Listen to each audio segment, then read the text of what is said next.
If you're watching this video, you're probably a graphic designer who's heading into 2026. And you probably already know that it's pretty much chaos out there. Every day there's a new app or a new tool promising to redefine creativity, whilst basically doing the same as 5 others have done before it. So instead of drowning in that noise, I've actually narrowed things down to the tools and the updates that actually matter in 2026. Forget all the hype, these are the ones that are going to shape your graphic design workflows in 2026. Let's start with something that feels almost futuristic: Google Stitch. Now this really isn't just another AI creative assistant, it's Google's new creative brain built to turn creativity into structure in seconds.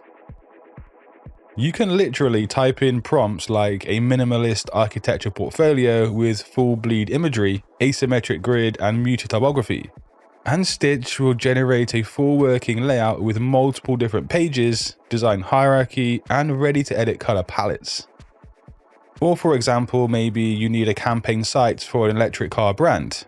It builds that really easily as well, just every section, every button and style all stitched together, pun intended. But it's not just limited to text to, well, design. You can upload something like a photo of a billboard design that you like, a napkin sketch, or a messy whiteboard wireframe, and Stitch will translate that visual reference into an actual functional interface.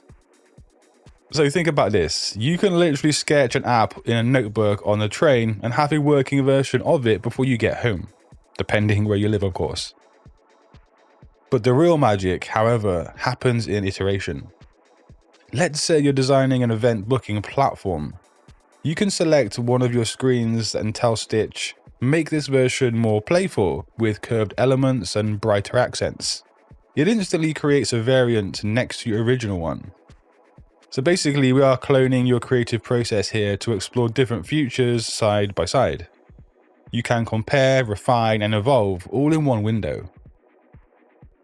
But get this, if you really want consistency across your whole project, just hold down Shift, select your entire flow, and say update all typography to resemble a luxury magazine aesthetic. Every heading, paragraph, and button will update completely on the fly. And once everything fits into place like a glove, Stitch hands you a working code. So clean HTML and CSS that can go straight to development. And you can even support directly to Figma with auto layout and editable layers for team collaborations. Then of course there's Figma, the undisputed king of design and collaboration. But in 2026, it's not just wearing the crown, it's completely rocking it. The new weave and scheme systems turn what used to be static files into living ecosystems, plus a bunch more which we're soon going to see. As Figma stands right now, you can update a color palette, swap a type style, or change one layout rule, and instantly, it updates across your entire project. Whether that's an app interface, a print deck, or a 3D mockup sitting inside a prototype, everything stays in perfect sync. Schema keeps every atom of your design system alive and wired together like a digital nervous system. But the really exciting news with Figma is Figma Weave. And this is where Figma have actually acquired the AI startup Weavy for $200 million, and now they're adapting it into Figma. It's not yet fully clear how this is going to look and what it's going to actually do at the end result.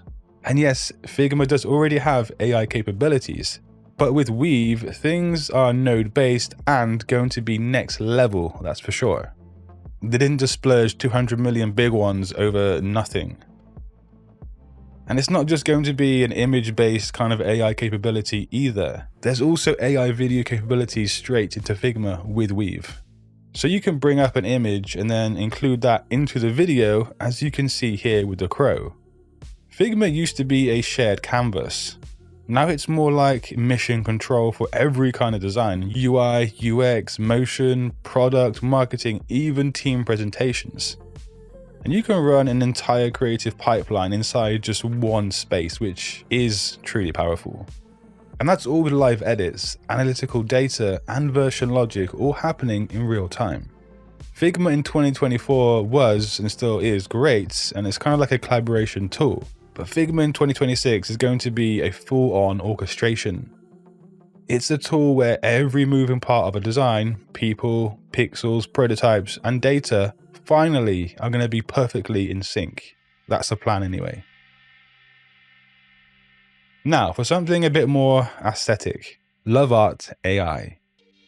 Now, I need to preface this by saying it isn't just for lazy prompt typing. It's for visual designers who pretty much already know what they're doing. Well, that's how I see it anyway.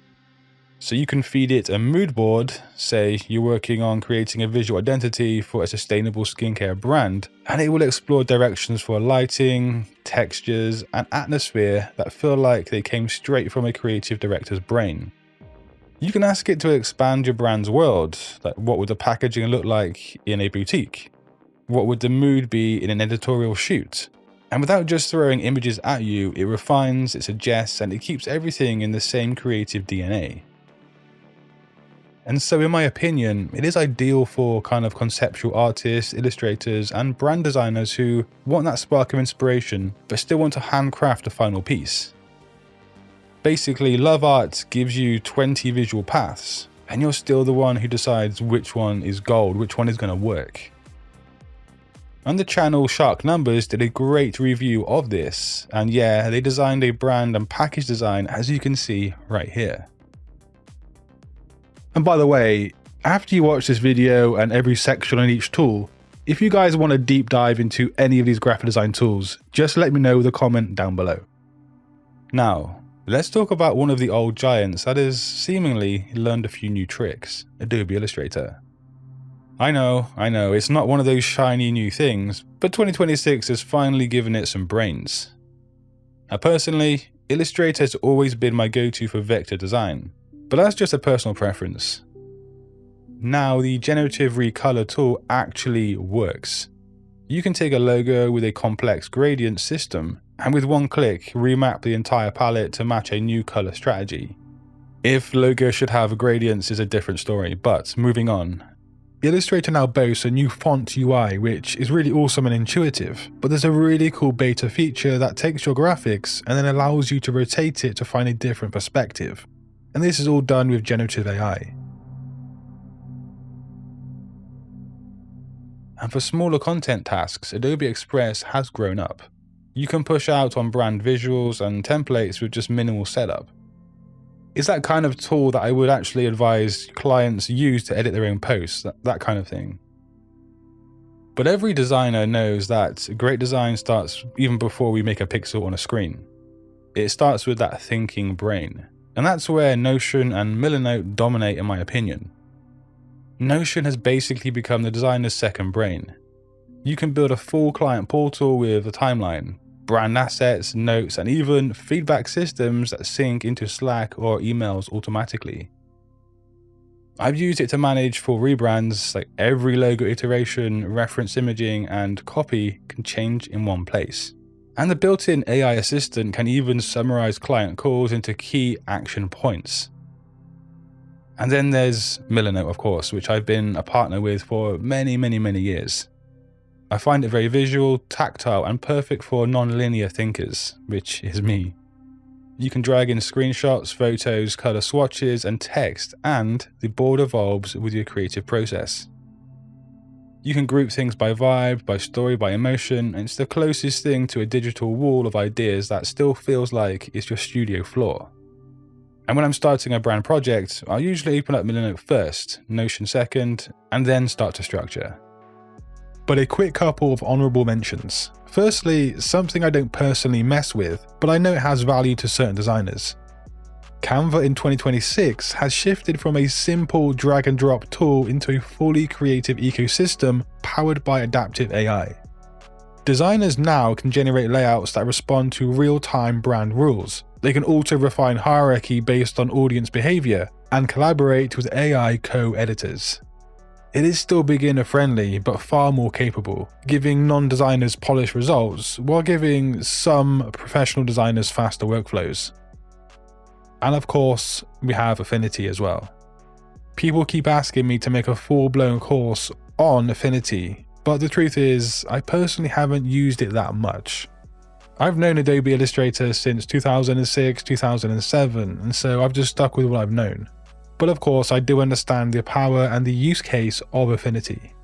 And in 2026, Affinity has become that go-to choice for designers who want that fully professional kind of control without subscription walls like with Adobe.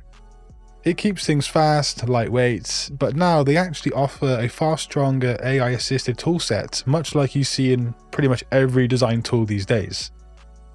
And however, these days, Affinity feels less like an Adobe alternative and more like a confident ecosystem all of its own.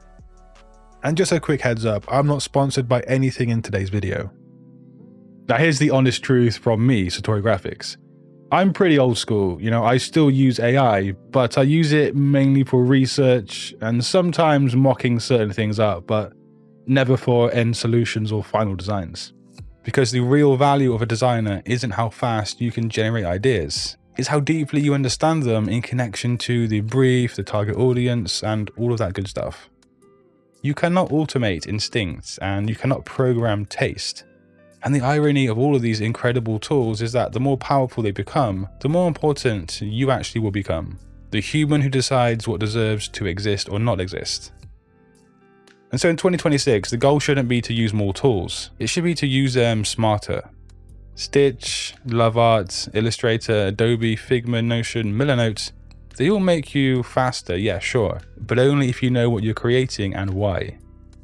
But which tool did you find most useful today, and which one are you going to be using in 2026? And of course, if you want to watch more content here at Satori Graphics and further your educational journey, just click a video on screen. But until next time guys, design your future today. Peace.